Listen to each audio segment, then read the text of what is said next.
All right, John, we're now live. The All webinar right. is live. Awesome. Welcome, everyone, to another Webinar Wednesday here at Studio Q. I'm actually not in the studio with John today. I'm back in my office. John's got the whole studio to himself, and I'm a little jealous. Oh, So, yeah. You have the door's locked, the door's shut. It's kind of nice in here. Yeah. We appreciate you joining. As always, we've got some amazing content for you today. We got John Pearson, who, if you're a QLI Webinar Wednesday regular, you'll recognize his voice. He's going to be ending the 2020 year for our webinar series with the road to emotional recovery. Always a good one to end on, and just one that really kind of makes you think about resilience and life and what's important, and really how we can impact individuals' lives when they're going through this this journey of recovery. So we hope you take away something from this professionally and personally. And yeah, we've got, John, we've got 140 people with us right now. So I'm going to go ahead and do a little introduction for you. Let's have a little conversation about your career path here at QLI. So I always, like to point out that you have arguably one of the most unique titles of anybody as Director of Creativity, but I don't want that to do or to discredit your 22 years of being an influential part of our clinical program on the Life Path Services side. So if you could tell everyone a little bit about the path to your title now, and maybe what you do day to day here with Director of Creativity, but as well as what you've done over the years here at QLI.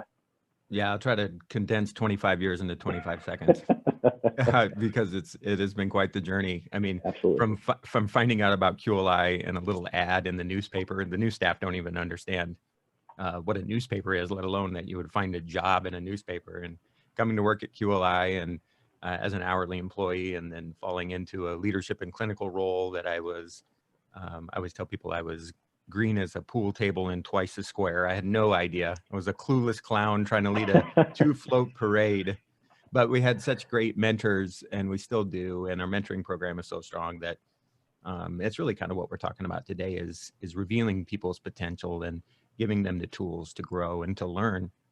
And so throughout the years, yeah, we're going to talk initially here about the Life Path program, and that's really where I cut my teeth, both in terms of the clinical role, but also leadership.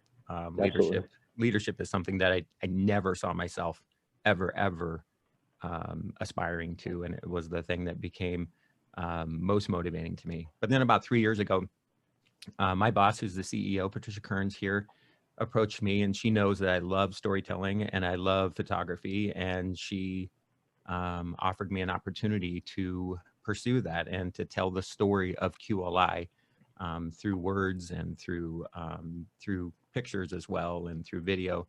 And I jumped at the chance. So after the meeting, we're not big on titles at QLI. So after the meeting, I said, well, I suppose I'm going to have to change my title from Director of Life Path Services.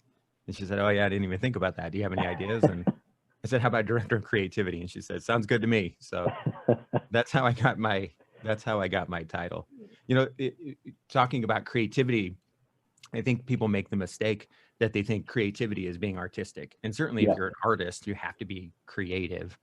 But some of the most amazing creative people that I've encountered are right here at QLI. To be a great clinician is to be creative, because what you're doing is imagining someone's potential again and how they can achieve. Same with leadership. You can't be a great leader, you can't be a great clinician without being creative. So I'm always preaching that it's not, I can pick up a camera and take a picture. Yeah, that's creative, but it's nothing compared to helping somebody achieve in life and overcome obstacles. So that's the ultimate creativity. So absolutely. For sure. Well, I appreciate you, kind of walking us through your path to the Director of Creativity role. And I'm excited for everyone to hear from you today about the road to emotional recovery. And just as a reminder to everyone, there will be a poll question later on throughout. If you are wanting to receive a CEU for this, please make sure you answer that. That's how we do our follow-up. And then also, John, we did get a little bit of feedback through the chat real quick. If you can move closer to the microphone. It looks Oh, like okay. someone Really? said your audio was a little bit low. So it sounds good on my end, but if everyone else, if someone else could maybe chime in and just tell us throughout the presentation if audio sounds good. So John, with that, I'm going to go ahead and pass the mic to you and have you take it away. Awesome. Yeah. It's always better when people say, "Hey, we'd like to hear you. Come closer to the Yeah. mic," versus, can you move away from the mic a little further, a little further? Maybe that'll happen later. So hopefully you can hear me. Please feel free to give feedback, because I can increase the volume too. So if you can't Yeah, hear me. and absolutely. And to John's point there, feedback throughout on multiple things. We'd love for this to be a conversation. Please use the chat or the question and answer throughout. We definitely want this to be more of a conversation than a presentation, and we hope you have some questions. Don't wait until the end. There will be a question and answer, but don't hesitate to chime in throughout, and I will make sure that we get those questions asked to John. And Yeah, absolutely. I love distraction, and I can barely tolerate to hear me talk for a straight hour, so I can't imagine what position you guys are in. So feel free to interrupt with any thoughts, questions, comments, rebuttals. All of that would be great. So I love when it's interactive, and I love tangents. So for sure, we can definitely do that. So yeah, with that, we'll get rolling, and Tim, feel free to jump in anytime. Sounds good. Also, if you have thoughts as well. So just another note, I mentioned that I have a real strong passion for photography, and we'll talk a little bit about that if there's time at the end. But all of the photos, save for one, which will be coming up here, I think, for the first photo, all of these photos were taken at QLI since the pandemic started. And I think that the pandemic and COVID-19 and all of that has been such a test of resilience, which is really, there's so many things. Emotional recovery, we could call this the road to resilience. We could call this the road to acceptance. I think the questions that you have revolve around acceptance, but we could also substitute emotional recovery or resilience for that too. So it's been a remarkable time to just walk around and observe and see the strength and the resolve and the fortitude and the grit of so many people, the people that we serve, our families who are finding a way to try to stay connected, our team members who have been challenged so much. It's been an inspiring time. So hopefully we'll have some time to show a few more photos of that at the end. But I thought we'd start today. We mentioned the Life Path program, and really Life Path, it evolved. We used to call it our Dimension 3 services, which didn't make sense to anybody. It kind of sounds like a 1960s doo-wop group or a Twilight Zone episode or something. So really, as you guys have seen, probably our logo is a triangle, and that really symbolizes 3 phases of rehab. And to go back to your intro to psych days, for those of you that had that course, you may remember Maslow's hierarchy of needs. And that's really was the basis of our tridimensional approach.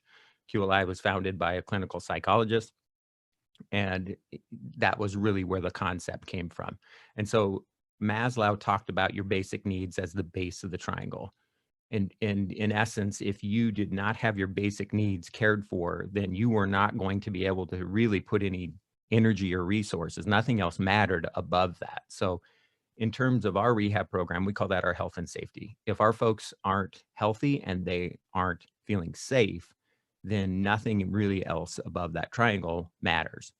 The second component of our tridimensional approach is that learning component, and we are big on learning.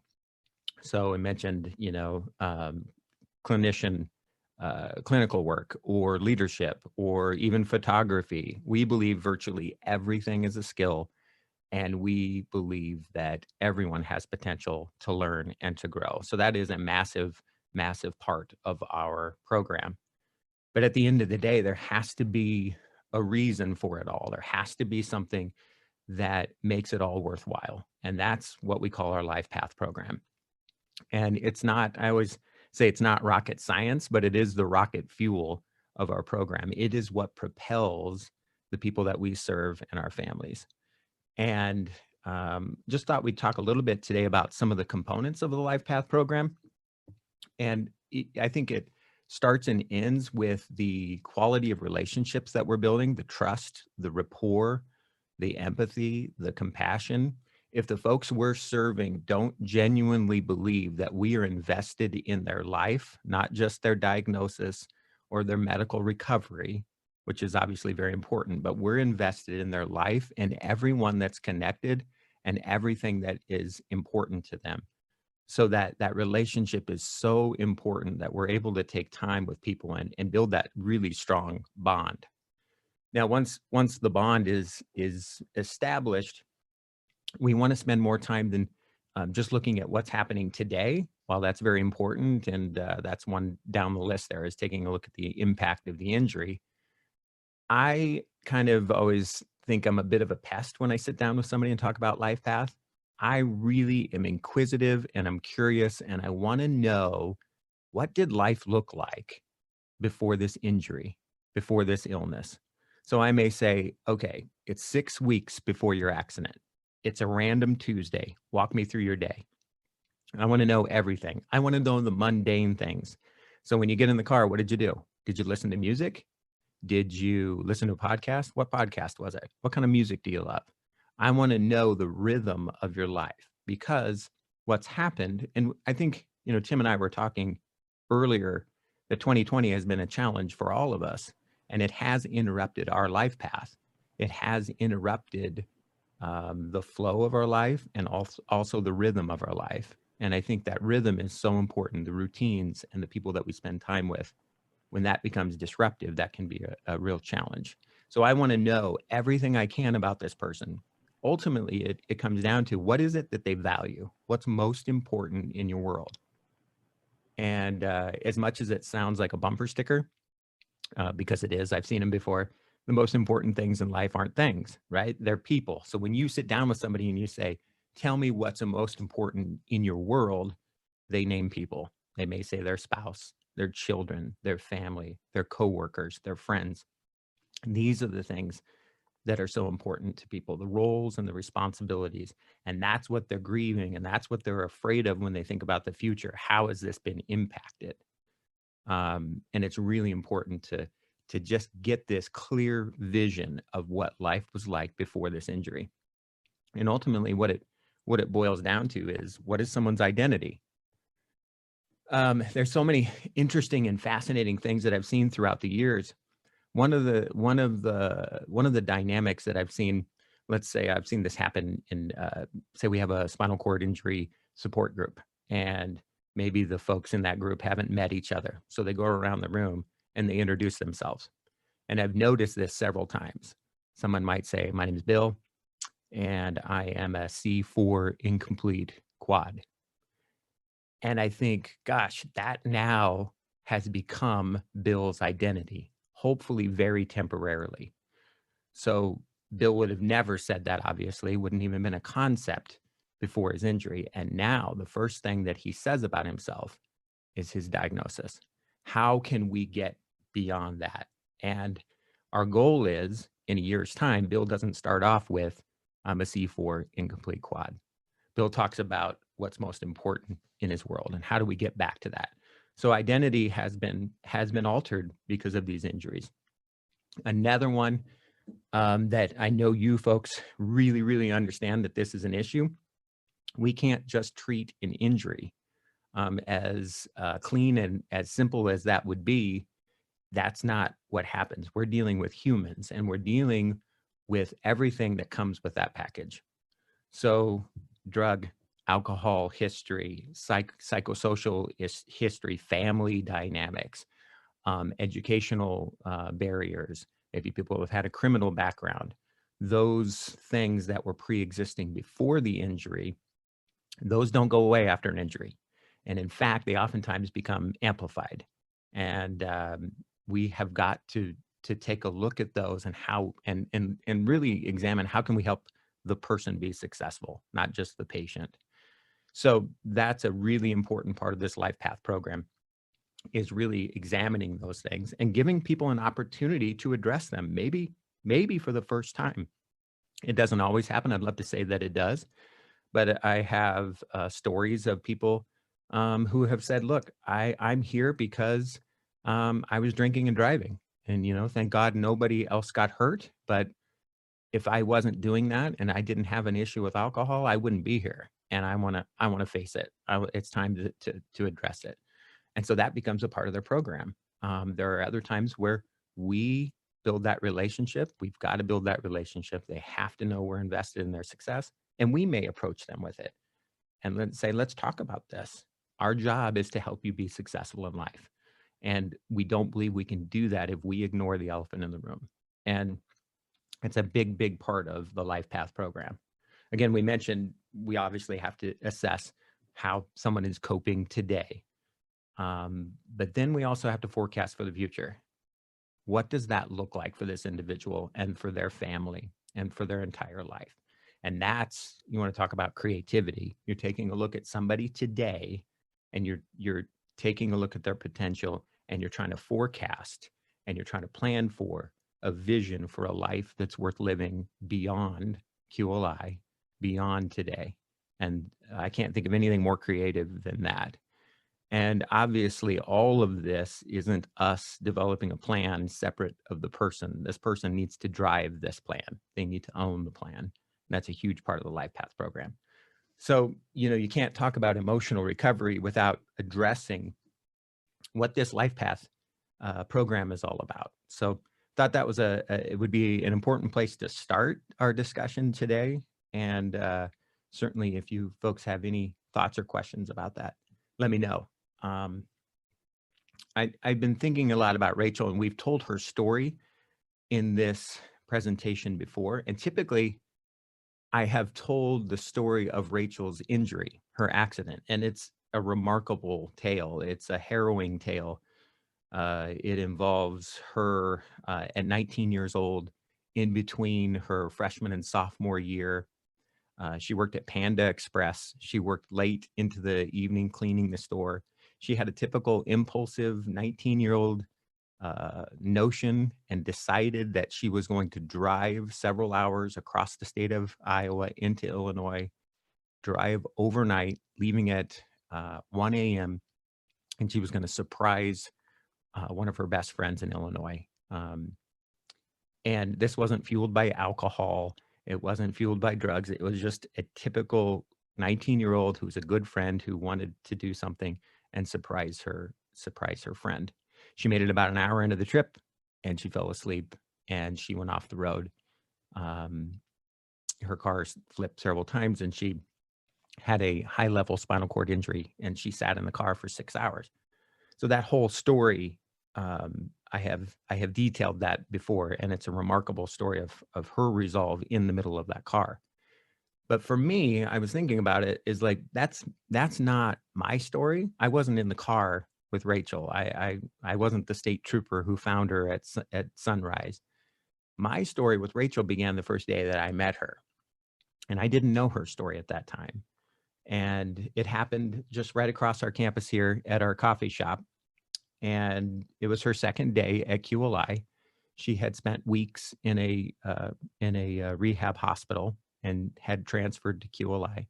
She was still 19 years old. And I was sitting across from this remarkable lady, not knowing much about her life at all. I remember doing the Life Path assessment, and pretty quick into our conversation, I said, Rachel, what were your plans before all of this happened? And I remember she looked at me and she said, well, before my accident, I wanted to be a nurse. And then she looked down at her legs that could no longer move. And she looked down at her arms folded in her lap. And she said, when I was in the hospital, I realized being a nurse takes a lot of physical strength and endurance.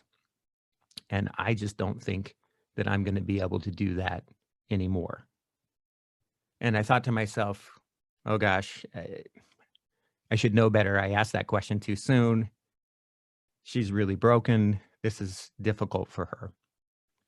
And then she looked up at me with a smile on her face and a look of determination. And she said, you know, I'm going through something that is going to make me stronger in the end. And I asked myself when I was in that hospital bed, why do you want to be a nurse? And the answer is, I want to be a nurse because I want to help people. And she said, when I get through this, I'm going to be in a position to help people more than I ever would have before. So I want to be a counselor, and I want to help children and families who are in the hospital, who are dealing with illness and injury, and I want to help them get through that. That's remarkable. That is, to me, emotional recovery. That is pivoting and being agile and taking a look at what you value and broadening your scope so that you still can access that. That is taking adversity and making it into opportunity. That is being stronger through struggle. And now, years later, Rachel has 2 master's degrees, and she's still on that path. She is helping children, and she's helping families get through difficult situations. And it's no surprise that she's also a spinal cord injury mentor in our program, because she is such an inspiration. So to me, that's really my story. That's the time that I got to be a part of Rachel's life and how that's impacted me. So when I encounter my own struggle, when I encounter which is so insignificant in comparison to what Rachel has faced, I can draw from her, and I can be sure that I can get through it too. You know, at QLI, we maybe sometimes see ourselves as the mentors and the teachers, but more often than not, we are the students. And Rachel is a great example of that. So just a little bit of a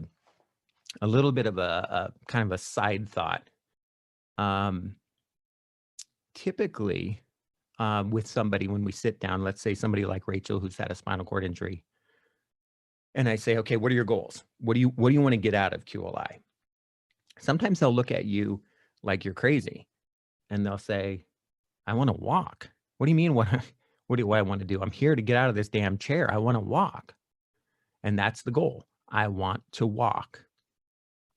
And the really profound thing is, you would think after almost 25 years of working at QLI that every single day I would wake up, swing my legs off the bed, stand, start to move, and stop and say, thank you. I am so grateful that I can walk. I didn't do it this morning. I didn't do it yesterday. And unless I really think about it, I won't do it tomorrow. And the truth is, this person who says their goal is to walk, they didn't do it before either. Because walking is not a value. It's a goal. Walking is not the value. And so again, we talked about that really strong, trusting relationship. If I have built that with somebody and they tell me, they look at me fiercely and they say, I want to walk, I'll say maybe something like this. Gosh, you know, I've worked here a long time, but I've always been on the other side of the fence. My goal has always been to imagine what it might be like. And I can imagine that I would be thinking about that a lot. Let me ask you, if I could wave a magic wand and you could get out of that chair right now and stand and walk just like you did before your injury, what's the very first thing that you would do? Now, whatever they tell me, that's what they value. So they may say, I've got a 5-year-old son, and I would get down on the floor and I would play trucks with him. Someone else might say, I'd go back to work because I miss going to work. For me, I might say, I'd grab my camera and I'd jump in the car and I'd go photograph. Whatever that person says, that's what they value, and that's really what they miss. Walking just allows us to do those things. And so the more we can get people to broaden their scope into really what they value, it's a really helpful thing, because they may not be able to get on the floor and play trucks, but could we bring the trucks to the table? We probably could, right? And so what's more important than the trucks is the child. How can you see yourself as being a father or being a mother? So it goes beyond the what, and is really important to discover why. Why does somebody want to achieve that goal?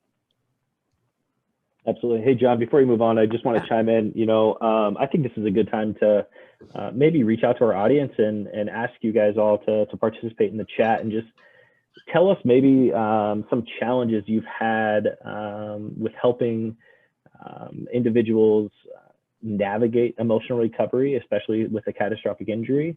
Maybe share a quick story of how you've helped somebody navigate that. John, you also made a point earlier that I wanted to touch on.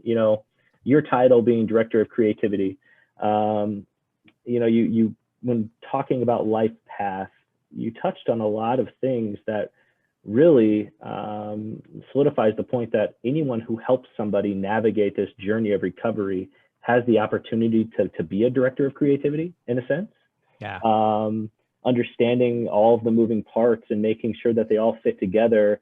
You are kind of, you're being creative because every injury is unique. Every person is unique, right? I think that is one of the main things that you and I have talked about, and everyone here at QLI. I mean, it's the person, it's not the injury, right? And so you have to really have the understanding of the person to really help somebody navigate that. And so I just thought about that of like, everyone has the ability to be a director of creativity in a sense, whatever role they're in, as long as they have a good, deep understanding of the individual that they're helping. So. Yeah, absolutely. I think that's a really, really important point is that it is about creativity, right? So, I mean, we all know this, but let's say you have a patient, and I use spinal cord injury a lot because brain injury is it's so dynamic and it's so different, and there definitely are no two people with a brain injury that are the same. But if Tim and I were to suffer a C5 complete spinal cord injury, we would have very similar effects. So it's something that is comparable. But let's say you do have a person with a certain level of spinal cord injury, and you dust off the plan that you used for the last person with the spinal cord injury, right? In terms of whether that's physical therapy or occupational therapy or whatever it may be, you just can't do that. You've got to recreate it every time. That doesn't mean you can't draw from what did I learn from working with this person in the past? What was helpful? That's kind of that feel, felt, found, right? Like, I'm trying to understand how you feel. I know other people have felt the same way. When they found out this, it was really helpful. So certainly you want to draw from your experience, but you can never just say, well, this person has the same diagnosis as the last person that I worked with, so let's dust off the routine or the program and implement it. It just doesn't work that way. We've got to be creative and we've got to be innovative, and it has to be individualized. Yep. Because everyone is so different. So looks like we're getting some questions in the chat there, Tim. Yeah, so I'm just going to go ahead and read off. It looks like we have 5 folks that answered. So I'm going to read through these real quick, John. Maybe it might spark Sure. a bit of side conversation. So someone said, getting people to accept a disability after the injury seems to be very difficult. Anger is the biggest challenge that I've faced from individuals. One thing that I do is help them mourn their past self so that they can move forward into helping them find their new identity. That's really good. Tailor a mental recovery based on the state of mind they are in and at the time of our interview, and build from that. Be creative and think critically. Awesome. Probably by making sure they know they are not doing this alone and providing the tools to recover. Absolutely. And then for me, someone said, for me, I think it's the anger, letting the client sit in the anger, understand it, and use it to motivate. Absolutely. And then went on to say, I'm not great with anger. So maybe just understanding that a little bit, that is something that is very tough to navigate, I think, even for individuals that are well versed in it, but just really trying to understand that anger. So. Well, and I think somebody in their anger was mentioned twice, but then also letting them grieve, which is mourning. And one of the steps of grieving is anger, right? So that's understandable that, and it's totally human that people are going to be angry. And there can be some craving justice. Someone needs to pay for this, right? So I know insurance companies and all of that can feel that anger too, that because this has befallen me, someone must pay. And that's part of that process. Sometimes the anger can feel personal. So I think it was Kimberly that said, I'm not great with anger. I think one thing that helps is understanding they're not really angry at you, even though you may really feel like you're the target. They're angry at the world. Yeah. They're angry at the situation, and it's something that they've got to work through. And so we'll hopefully talk about some tools that might be helpful in working through that. But you never want to minimize it. You never want to say, oh, gosh, it'll get better, put a smile on your face, look on the bright side. It could be worse. I mean, there's so many things that I think we as humans sometimes, and as helpers and clinicians, we think we have to have an answer when somebody's really angry. And sometimes the only answer is, I can't imagine what you're going through.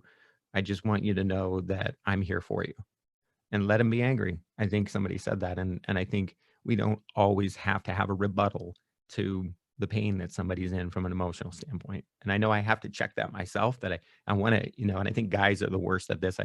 I know my girlfriend says this a lot. I don't want a solution, right? I just want you to listen. And so for me, that's a good reminder, because I want to fix it, right? You're in pain. I have an idea. How about this? And sometimes people just aren't ready for that, those solutions. And you didn't just let them know you're here for them. That's really what empathy and compassion is all about. So it is a process. You don't want to jump the gun. You do want to listen. But at some point, if you have some tools or tips or ideas or techniques or strategies that might help people navigate this water, I think we also need to be, again, building those relationships and maybe softly sometimes, at least when you're introducing it, to say, hey, I've had an idea. I want to get your thoughts on this. And then that's a way that we could help folks too. So, wow, there's a couple more here too. Yeah, one of them, more just talking about if someone's, going through an injury. This one seems to be more COVID related, but after having COVID, diagnosed with PTSD, staying maybe away from work until the pandemic is over. Any suggestions there? I think maybe we could touch base with that one offline. Yeah. So Ronnie, we'll have John. Maybe I'll connect you with John after the fact on that one. And then someone mentioned connecting new SCI patients with past SCI patients that have experienced the same things and having them be the living example that you can see be successful. Wow. Maybe more of like Rachel being a mentor. It is definitely hearing from somebody who's worn the same shoes and gone through the same journey. Definitely seems to help. That's really good. And then I'm reading reading yours too, and there's a lot to digest. I mean, boy, if that's not a 2020 situation too. Yeah. So I would like to have some time to just look at that and not just give you an offhand comment on that. And then regarding Jacqueline's too, absolutely, the credibility of someone like Rachel connecting with someone is so much more powerful than any credibility that I have. So I think the mentoring program has been really, really powerful for us. But even a caveat that I've suggested for the mentors is, just because you've had a spinal cord injury, you can't say, I know what it's like, to someone else with a spinal cord injury, because you're closer than I am, but these are two unique people that have had different upbringings and have different belief systems. And there's so many things that they just may be processing it differently. So you always have to be careful when you say, I know how you feel, because we oftentimes don't even know how we feel in our own internal mechanisms, let alone to understand how someone else is feeling too. But having said that, the credibility and the power of connecting people that have been through this journey is really, really powerful, an important one. Those are really good. I love that. Okay, so this one I'll just go really quick on, because I know we're going to run out of time. This one to me, since it's a obviously, when we're talking about workers' compensation, I think this one's really fascinating in terms of life path, right? So when we talk about life path, it's really, where are you spending your time? Where are you deriving your purpose, your social circle, and all of that? And I think it's been so fascinating when I think about work. And this is going to be just a personal a rant on my part. Before COVID, when you'd meet somebody, let's say you're at a dinner party or something, and you meet someone for the very first time, and you shake hands and exchange names, the question's almost always the same. So what do you do for a living? It's like the first question out of the gate. And we could talk about, like, why is that? Why is that the first question that we ask people? But I think what we're trying to do is get a sense of someone's identity, right? we link what they do for their profession to their identity, and it tells us a lot about that person. That's really not the rant. The rant to me is if I follow that question up, just generally speaking, out in the world, when I meet somebody and I say, "What do you do for a living?" And it doesn't matter what they say. They could say, "I work at Walgreens," or I'm an insurance agent." It doesn't matter. If I follow it up with, "So, how do you like your job?" I would say a good 8 or 9 out of 10 times I hear something like this. "Eh, it's okay. It's all right. It's a paycheck. Yeah, it's a living. Yeah, it's a lot better than my last job. It's not really what I went to school for, but it's okay for now." This is what I hear when I ask people, "What do you do for a living? And do you enjoy it?" And it's not, it's something that is just remarkable to me because we spend, this is an old graph and I think it's still accurate. The amount of time that we spend at work is massive. You're talking about a massive chunk of your life. And if you're spending it at something that you say, it's okay, it's okay, that's really a shame. But the truth is, I think we value it more than that. I think that's just kind of a, I don't know, this weird kind of social reaction that we have. Because what I see with people when I'm doing that life path assessment and we're talking about this recovery, and I ask people, what is it that you want to get back to? Certainly they'll mention their roles and responsibilities as a human, in their family and their friends. But a lot of times, most of the time, they'll say they want to get back to work. Now, these were the same people at the dinner party. When you ask them how they like their work, they say, it's okay. It's a living. They miss that sense of purpose that work provided for them. They miss that social connection. They miss the income. They miss a lot of things with that. Now, another thing that I wasn't born yesterday. I also know in the world of workers' comp, there are people who maybe aren't as motivated to get back to work. I understand that exists as well too. So there is a variety of people out there, but the slide that I had is there's an old blues song called "You Don't Miss Your Water Until Your Well Runs Dry." And that's so true with so many things with emotional recovery. I think we're all going to realize this after 2020. There were a lot of things in life that we took for granted until they were gone. You don't miss your water until your well runs dry. Until you've lost your ability to work, you don't really miss it. You could say the same thing about walking. You could say the same thing about a lot of things when it comes to this topic. So just kind of a side note. John, is that Yeah. a stock photo? There's some strapping young men in that working on that lawnmower. Two of our guys in our maintenance on our facilities team working on a lawnmower. So yeah, that was taken a couple months ago. Just walking around, seeing what's going on. But yeah, two guys that love their job. So they really do. And a huge reason that they love their job is because of this, right? And we could spend the rest of the time talking about the importance of work culture. And it is so very important. So yeah, that last photo was Brad and Tim, and they certainly get a lot of purpose out of their job, but they love the team that they work on, and they love the broader team that they get to work with at QLI. And so this is a place where they come in and it's vibrant and it's positive and it's healthy and it's strong, and you're surrounded by mentors, and most importantly, you're surrounded by people who are genuinely invested in your success, and that's culture, right? And so there's so many things with that, and I'm kind of venturing into the leadership side, and you may say, well, how does this relate to the medical side, or if you're looking at a provider? I don't think it's a throwaway if you're shopping around looking at a provider to ask them, hey, what's the work culture like at your place? Tell me what you value. What are your cultural values?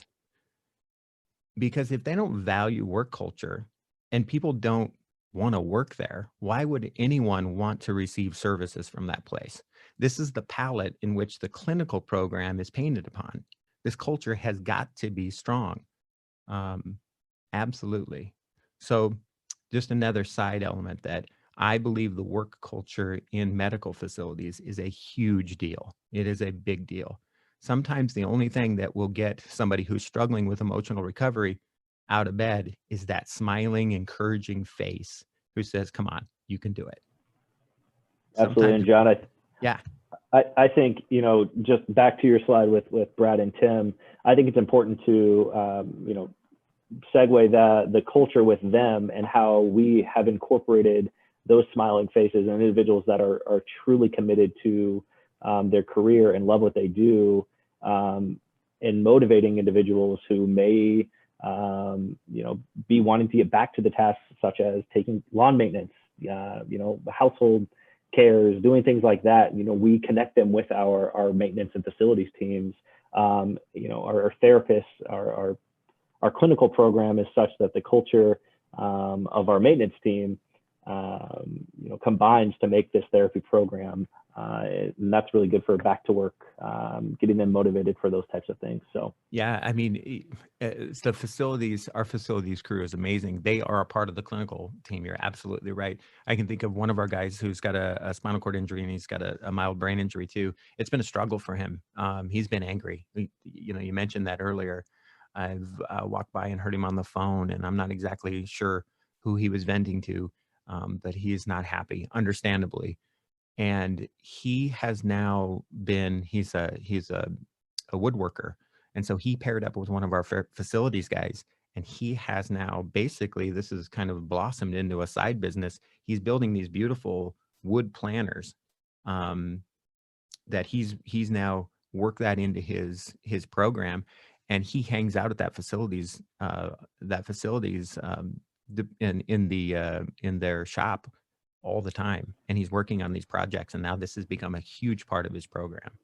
And that's awesome. and his mood is increased incredibly because of that. So I think that's the creativity too, right? I mean, what other place would say, hey, his most important clinician is Bob down in the facilities team, one of our maintenance guys, right? And he right now is the most important clinician on his team.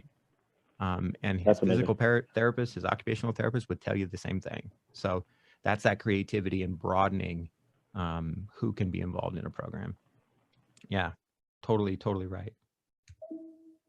And let's see. Uh-oh. Looks like I'm not able to advance the slide. So keep asking questions, Tim. Anyone have any examples? Oh, there it is. I was gonna say one more thing in the chat, and keep rolling, John, and we can touch on this in the question and answer at the end. But I'd love for you guys that are attending to share some creative examples of how you've incorporated other unique solutions into someone's therapy program, or if you've had an example or an experience with a provider using woodworking as a motivator or things like that. So if you could type that into the chat, and we'll touch on it with the question and answer towards the end. Yeah, that'd be great. And Tim, for whatever reason, I'm having a hard time seeing the chat, so feel free to just chime in. Okay. I'll keep that off too. So this one's just really quick, and I won't spend a lot of time on that because time does go by quickly and we're gonna run out of time. But so often the emotional recovery component is overlooked, and this is just some thoughts of, gosh, why is this not addressed as often as it should, or everywhere? And so, number one, it is much more abstract. It is really difficult to measure. With physical therapy, of traditional physical therapy, if I walked 50 feet last week and I walked 75 feet this week, maybe it makes sense to shoot for 100 the following week, right? It's much easier to see and to measure and to predict and plan for. When you're talking about the emotional recovery, it's a roller coaster, and it's really hard to anticipate and predict. And so that's one of the reasons for sure. Again, we just mentioned, if we had an expert model that had limitations, there's no way that young man I was mentioning would work with Bob in maintenance, right? They would say, well, he needs to be working with the psychologist if he's angry and he's struggling. And he certainly has that as a resource, but it's through Bob in the maintenance team. So we're trying to shatter this expert model that the only person that can work with somebody who's struggling with emotional issues or The only person that can work with him to work on his physical ability is the physical therapist. We need to broaden that. Those folks are great, but we need a whole army that is helping people. Obviously, there's time constraints in terms of how long someone's here. So we've got to just set the stage for the future. And I know you guys know this one, the search for the magic bullet, right? Especially, chronic pain, our folks with chronic pain, this is a really common one. There has to be a medication. There has to be a doctor. There has to be a surgeon, an implant, a device, something that will take this pain away. And the more, it seems like the more they search for that, the more pain they end up being in. And really, as cliche as it sounds, there is no magic bullet, but the answer is within themselves. And it goes back to, what do you value? What's most important in your world? And if you can get re-immersed in that, it's amazing that pain may not go away, but it goes to the back seat. And we've seen that time and time again with our chronic pain program. The first thing we want to do is get you off of those medications as fast as we can and safely as we can. And we want to get you back into life. And it's not, again, rocket science, but it works. And so, Tim and I also were talking this morning that as I know there's a wide spectrum on how people are feeling about the vaccine in the general population. Certainly some people are trepidatious or skeptical. But what I've seen, especially around here, is the other end of the spectrum, almost to the point where I'm a little concerned that people are seeing it as a magic bullet. I can't wait for that shot. I can't wait for that vaccine. As if you're going to get the vaccine and everything is going to go back to normal. Everything is going to go back to the way it was. And so what I'm finding myself doing is inoculating some folks about the inoculation. We call that a psychological inoculation. When somebody says, I can't wait to get that shot, to talk about how that's going to be a process of things getting back to the way they were. Tim and I were talking, the analogy, it felt like COVID-19 was a light switch. It happened so fast, it came on. I feel like it's going to be a slow dimmer switch to go away. And so for people to understand that that's not a magic bullet, it is a huge stride, in my opinion, of moving forward, but to prepare people that oftentimes in life, there isn't a magic solution. So, and then we talked about the skills, not understanding really what are the skills involved with teaching emotional recovery.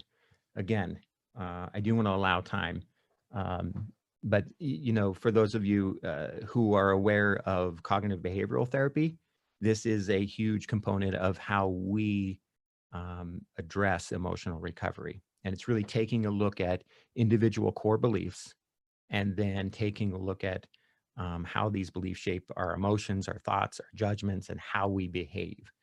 And then coming up with strategies to challenge this. It's a silly example, but it's one that I've used in the past, is my brother, Rick. And my brother, Rick, this is years ago. My brother is much better at this than he used to be. But I remember I was visiting him in Dallas, Texas, and he had a new home in Allen, Texas, just outside of Dallas. And he was driving. It was a Sunday morning. We had gone to get coffee, and he said, let me just drive you around the area. Sunday morning, there's nobody on the road. We have nowhere to be. We have all day. And he's driving me to show me around the area, and he's racing. He's driving fast. And every light we come to, every red light, he goes, oh, come on, right? The stimulus for Rick is a red light. His core belief, you got to be kidding me again. His core belief is, I hit more red lights than anybody I know, right? It's an irrational belief. Bad things happen to me. And his response is, he's frustrated. His blood pressure is rising. My blood pressure is rising as a result. And I remember saying, Rick, are we late are we supposed to be somewhere? What is going on? And this was just a conditioned, right? This was a conditioned response for him. And, you know, I say my brother's better at it now. Well, he's got 5 stents in his heart, right? He had to get better at this. This was causing major problems, and this was a small example of how he was dealing with stress. Now, if we were gonna intervene with Rick, and again, this is a small example, but we can extrapolate this to bigger things in life. You know, my brother, as we were driving around, we hit plenty of green lights. It wasn't like when he hit a green light, he went, woohoo, green light, all right. He didn't do that. He didn't see the green lights. He only saw the red lights. So if we were going to work with him, the first thing we would have to make sure is that he has an awareness that this is happening. But more importantly than that, he would have to have a motivation to change. If he doesn't have that motivation, I'm not exactly sure how we could help him. But if he said, yep, I do this, it's not healthy, it sets the tone for my whole day, it does impact everybody in the car, I do want to change this. Then what we need to do, and again, it comes to creativity, how can we help? Because awareness isn't enough. Awareness is not going to change it. So what we might do is to say, we're going to teach you to start to notice the green lights. So you're going to be aware of all lights. And when you hit a green light, whether you do it outside, externally, or just inside, you're going to say, all right, green light. And you're going to smile. And you're going to feel good about that green light. The other thing you're going to do is the reason these red lights are probably so stressful is that they cause you to be late for work. So you're going to leave 15 minutes early every day.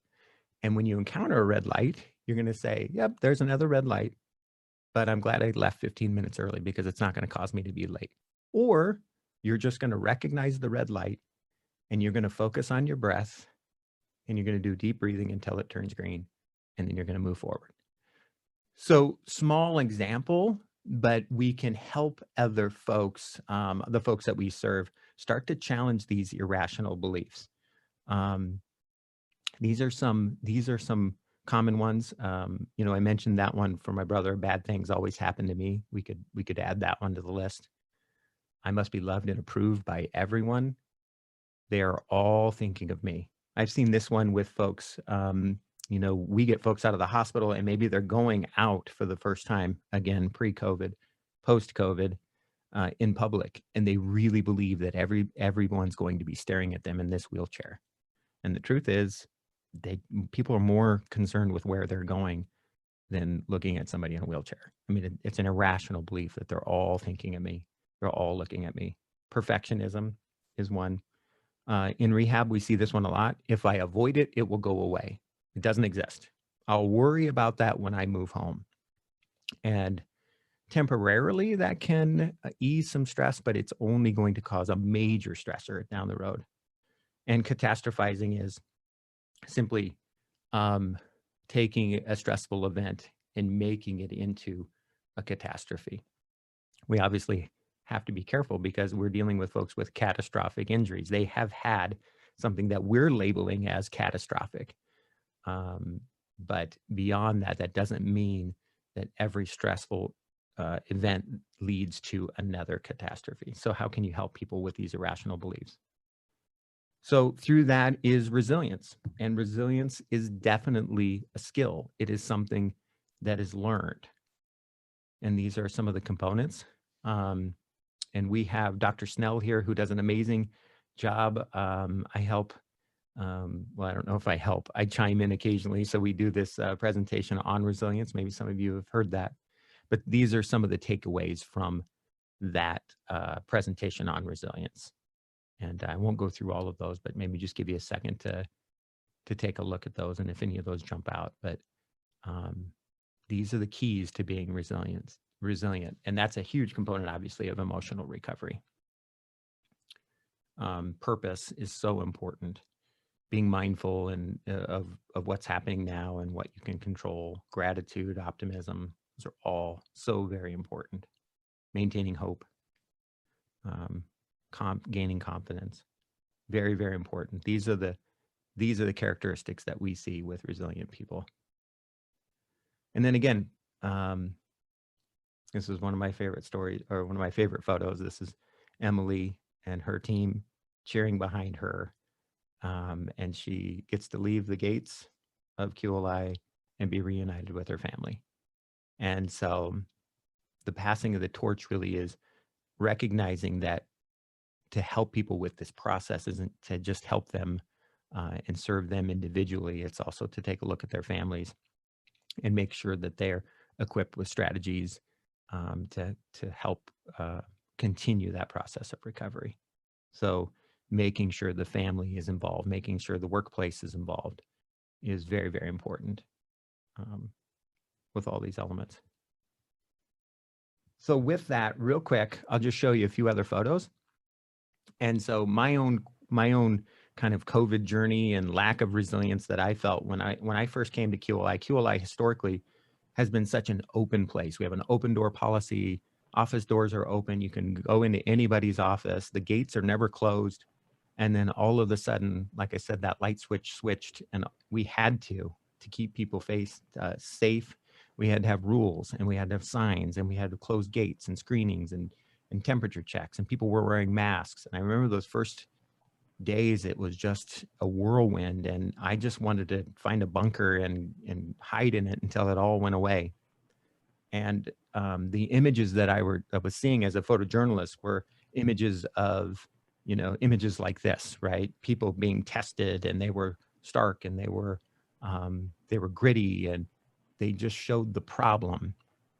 And that's certainly part of telling a story, but the story isn't the struggle. The story is rebounding from a struggle. And so, again, my boss caught me, and I think she could tell what was going on with me. And she said, I hope you're documenting all of this, because when we get through this, we're going to want to look back, and this is the most historic thing that's ever happened here. And we're going to get through this, and we're going to learn a lot from it.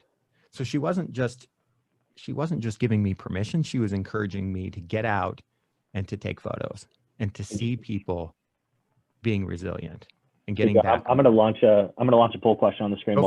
Keep going though. You can keep rolling. I'm just going to so everyone, just a heads up, launching the poll question. If you're looking to receive a CEU or certificate of completion, make sure you do answer that. That should be on your screen now.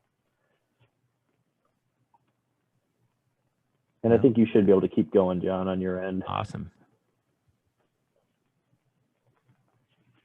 So this helped me with my own personal resilience, is just walking around and seeing people improvise and being creative and innovative and responding.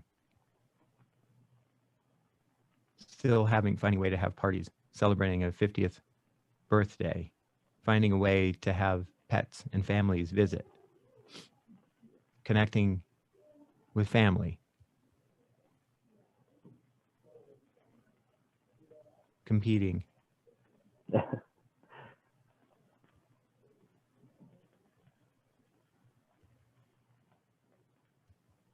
It's Emily again. This is a jet trip back home with one of our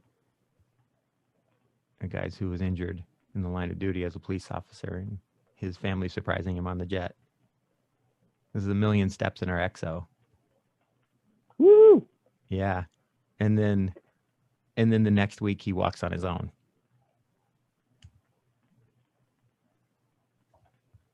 All right, 9:58, Tim. Cut it close. I love it. It was amazing. We have a few people that said they did not see the poll question. It could be possible on your end on the pop-up. So if you don't see it, please email me at just do QLI webinars at QLIOmaha.com. And just say, hey, didn't see the poll question. We'll make sure to get you on the list of people. John, do I got you for a few minutes? Yeah, absolutely. 10? Okay. Absolutely. If people want to hang on and yeah. Okay. So yeah, as always, please ask questions now. We've got a few moments with John here. If there's any questions that you guys have, we appreciate you attending. We will have, we've got a full calendar for 2021 coming up. So I hope that everyone that attends these has grown to love our webinars. I know we love giving them. I know John and all of our presenters really enjoy connecting with you guys over this hour. So I do hope that you guys plan to attend the polls. As I'm navigating a poll on the screen. planning to attend our webinars in 2021. We always do ask that you check us out on social media. John puts a lot of time and effort into, as you can tell, he's very passionate about photos and storytelling and making sure that the individuals we're serving are more than just a resident here on campus, but that they can impact individuals through their stories and their recovery journeys. And so we do a lot of blog posts as well as a lot of posts on social media. So please check us out there at teamqli.com as well as qliomaha.com. And then as far as the CEU, it will be later this afternoon. You should receive something from us with an evaluation. So please fill that out. And then we have a few folks asking for the email again. It's qliwebinars@qliomaha.com. So please, if you have any questions there, reach out, as well as questions for John after this. But we are going to be hanging out for a few more moments. So if you have any questions, go ahead and put them in the chat or the question and answer. And then, yeah. So John, it does look like we've had just a lot of comments. Thank you for the stories, beautiful photos. John, do you have your email on the slide at all? If you could go to that email. Or can I put it in the message here, or? Yeah, either way. We've had a few people asking for that too. It's J Pearson, Pearson @QLIOmaha.com. Perfect. And I don't know if it's the Mac update or what, but I can't see my arrow on the screen. Oh, really? It's really maddening to try to find a little box when you can't see the arrow. So it's not, I can't find it. Okay. Let's see here. Yeah. So again, it's J Pearson, Pearson @QLIOmaha.com. I can put it in there too. I'm going to send that out. Don Terry coming through with the clutch. He put that in there. So you can see one of our colleagues, Don Terry's on, and he went ahead and put that information in there for you. So yeah, there were some, I appreciate the feedback, and there were some questions just still about you guys working with people who, you've done a lot of adaptations. There was one about somebody with a spinal cord injury who liked to hunt, maybe paralysis and TBI, modified his home, but still angry, has a hard time dealing with his injury. It is a process, and I wish that everybody, I don't think I personally would be able to pivot the way Rachel did, right? So I'm using an extreme example of somebody that was just so beautiful in how she did it. That still didn't mean that she didn't have loss and have anger and dark days. She'll tell you, she'll be the first one to tell you she did. But I read in a book once, and I love this, it stuck with me, and I use it personally, is how do you go from a mindset of I can't because to I could if, right? Yep.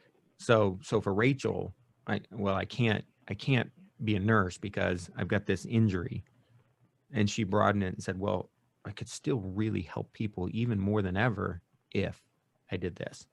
And so I think that seems so simple to put it in those terms, but that's what we're trying to get with folks, is to start to see maybe the possibility.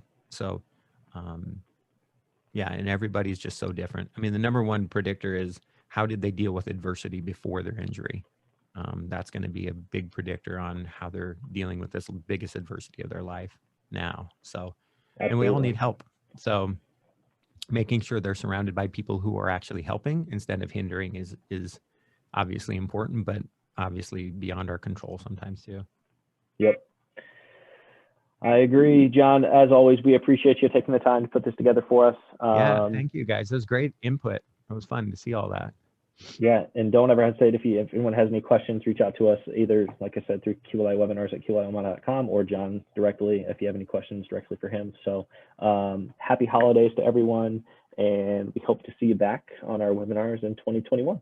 Absolutely. Yes. Thank you guys. Appreciate it. Take care, everyone. All right.